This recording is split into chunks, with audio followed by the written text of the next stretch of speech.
There is a small group of highly trained, motivated men and women in North Carolina. They have received vocational education, extensive on-the-job training, and they are ready to join your workforce. Who are these potential employees?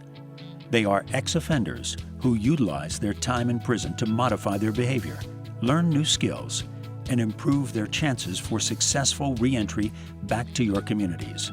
Through Correction Enterprises and the Inmate Construction Program offered through the Central Engineering Division, they learn manufacturing or construction skills that mirror the skills needed by your company. Take a look and see how hiring these skilled ex-offenders can benefit your company, your community, and the state of North Carolina. Discover the hidden workforce.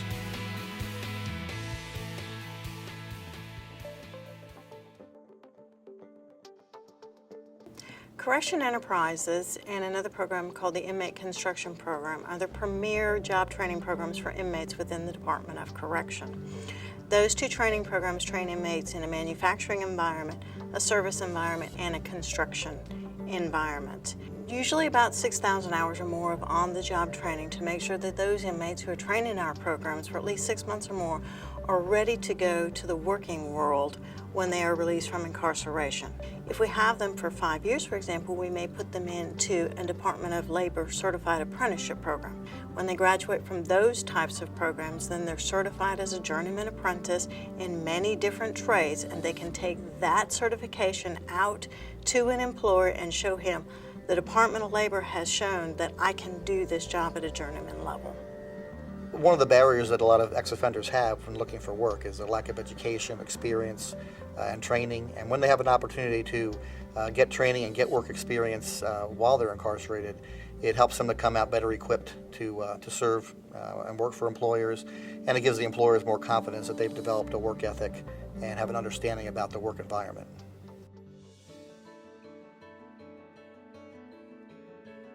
My name is David Jones. I'm a sheet metal fabricator and I work at Newcomb & Company. What I enjoy most about my job is I have the run of the shop. There's 7 areas of the shop that I get to work them all. As a matter of fact, I'm the only one that can work them all and probably the only one that wants to. David had a lot of good skills that we could certainly use in our sheet metal shop. We're very excited about getting him on board. I was able to keep my skills in tune and sharpened while I was incarcerated by working with Central Engineering. It was something good for an inmate to keep his mind on the positive track. When David Jones came to work with us out of prison, he obtained a journeyman's license during the programs that he was participating in with Central Engineering. That was a huge benefit to us. My apprenticeship was in the field of HVAC. I think it was about a 3.5-year program. I got that through the North Carolina Department of Labor while I was incarcerated in the DOC. David was really ready to go to work. I mean, David came in at a pretty high level in our sheet metal department and has only risen. I've been promoted here in my job at Newcomb. I've been here for almost 5 years. Well, of course, I've moved up in pay. I've moved up in status. I'm now one of the head sheet metal mechanics in the fab shop. David's been fantastic. He's a hard worker. He shows up every day. Every mechanic that's worked with David has pleaded for him to come back and work with him because he's so productive. Hey, he's one of our best workers. Well, I got the chance to start my life over again at Newcomb & Company. I was just glad that they didn't harden their hearts towards me, knowing that I was incarcerated. They give a guy a break. They gave me a chance. I was not going to let them down. Now I'm out. I'm working at Newcomb & Company. I got a great job. I've reached a lot of goals. I've bought a nice truck. Next week I'm going to close on a house. As soon as we heard about David and what he was able to do, we immediately knew we wanted to give him a job. It was just a matter of determining that David really wanted to change his life. Once we met him, there was no question.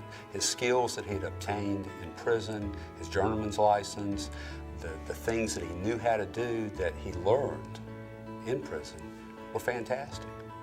If we could get 10 David Joneses, we'd hire him.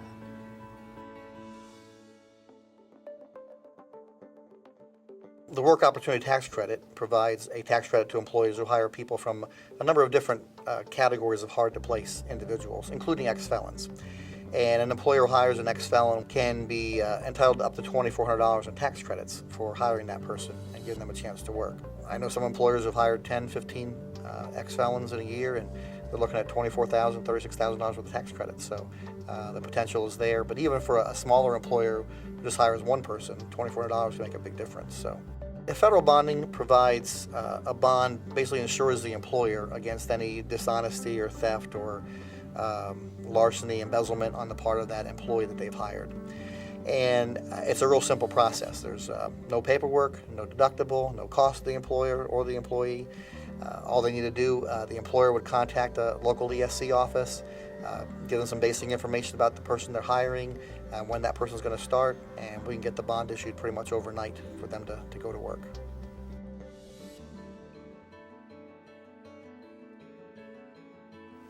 My name is William Hyman, and I work as a photo technician from Riverside Printing. I had just happened to pass by, and I decided to stop and see if they needed any work. Mr. Joy Saluzio, he called me and asked me to come in and have a meeting with him, and we talked. About a week later, he told me he would like to hire me, so he gave me the job. William came by one day out of the blue. He said he had been by the plant a few times looking for jobs and decided to stop by. Sat down and talked with him several times, got to know him. He gave me some of his background. He was very honest about what he had been through, and I think we made a good connection. I liked him, he liked me, so we decided to give him a shot, put him to work, and he's been here ever since. At National Correctional Enterprise, I was trained on the folder. I was a folder operator, stitcher operator, a drill press, worked in the offset area on the Heidelberg, Speedmaster, and a lot of those qualifications helped me to attain a job here. He had a good base set of skills for, he's in our bindery department. He mainly runs a folder. And everybody has different processes and procedures. And once we got him on our processes and procedures, I think he continued to grow with us. I don't believe I would have had the job opportunity without the training, because in this job, a lot of it you have to already know it, and a lot of people is not taking entry-level people at this time. Working at the multiple jobs I had in the enterprise, it taught me skills as far as packing, how to deal with multiple people, as far as personality-wise, different supervisors, how to report work problems and things of that nature. His work ethic is great. He's always on time, always here when we need him, and always here extra hours if we need him. I've never worked before I was incarcerated on a real job. I was 15 at the time of my incarceration. We decided to let everyone know, be open about his past. We only thought it was fair to them. Everyone was very open at giving William a chance to come in and work and just be a part of Riverside. And that's been pretty seamless as well. I don't even think anybody thinks about that anymore. William's been just part of the family, so to speak. It's been pretty easy. I could have ended up back doing criminal activities and things of that nature. I think so many ex-offenders return because they have no help. It's hard for them to get jobs, so they do the only thing they know to do to survive then. Getting the job at Riverside, it has helped me in a lot of ways. I've bought my own car, had me a house, I've had a baby, and without having this job, I probably wouldn't have made those steps into doing a lot of those things.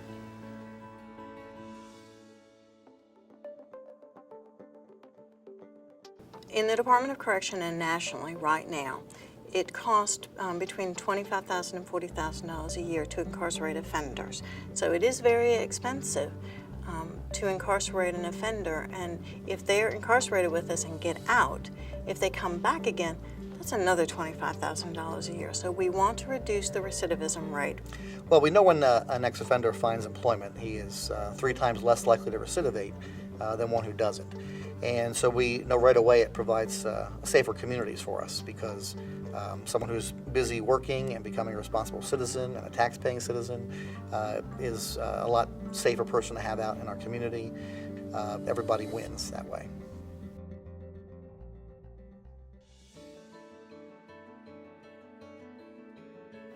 My name is Todd Farmer, and I work for High Point Furniture as a line loader. I work in the upholstery department, and I set up all the parts for the upholsterers to build the chairs with. Steve Wright, he come down there and interviewed me and gave me this opportunity, and I've been trying to make the best of it ever since. Yeah, Todd has been one of our great success stories. I mean, Todd came in ready to work, very positive. And I was very impressed from the very beginning with him. And he came here and has done a great job. He's been promoted since he's been here. High Point Furniture was trying to set this showroom up to show it off. Tammy needed some help, and they sent me up here to help her, and through all that I got to know her a little bit, and she's been calling me for help ever since. Met Todd 2 years ago. The company decided we needed to expand our showroom. He was in with our work release program that we have here with the company, and I needed help. Oh, I had huge concerns at first, huge. I'd never seen anybody, never been around anybody, so I was kind of nervous. But the more that we worked with Todd, phenomenal young man. He really wants to make a difference. He wanted to change.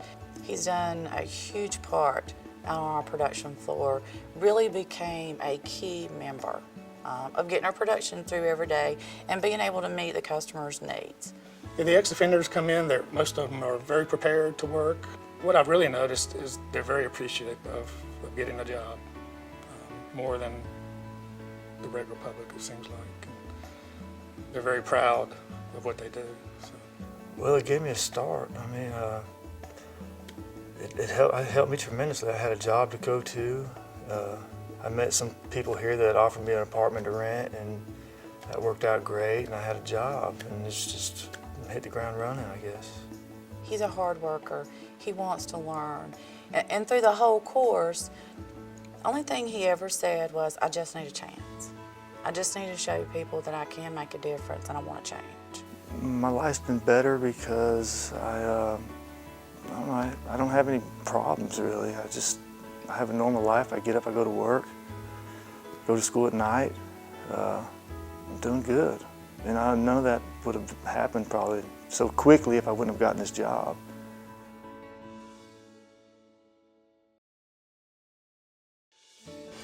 There are a limited number of offenders who actually are involved in the inmate construction program and the correction enterprises programs. And those are inmates who have shown us that they're willing to make a change, and they want to make a change, and they want a second chance in their life. So these are the offenders that have already said, I don't want to come back, and I want to make my life better, and I want to serve the time that I'm incarcerated to the benefit of me. We as a company have to give him a chance. Everybody deserves a second chance. We have to educate and we have to support them, or they're going to go right back, and that's not what we want. We think it's important for employers to give ex-offenders opportunities for the very reason, what are these people going to do? And our job in society is to rehabilitate offenders. They kind of do the hard time, so to speak, in prison. Well, what good is all that if when they get out of prison, we don't put them to work? If we don't do it, who's going to do it? Now that you know about the extensive training that these highly skilled and motivated ex-offenders possess, we hope it will encourage you to explore the hidden workforce.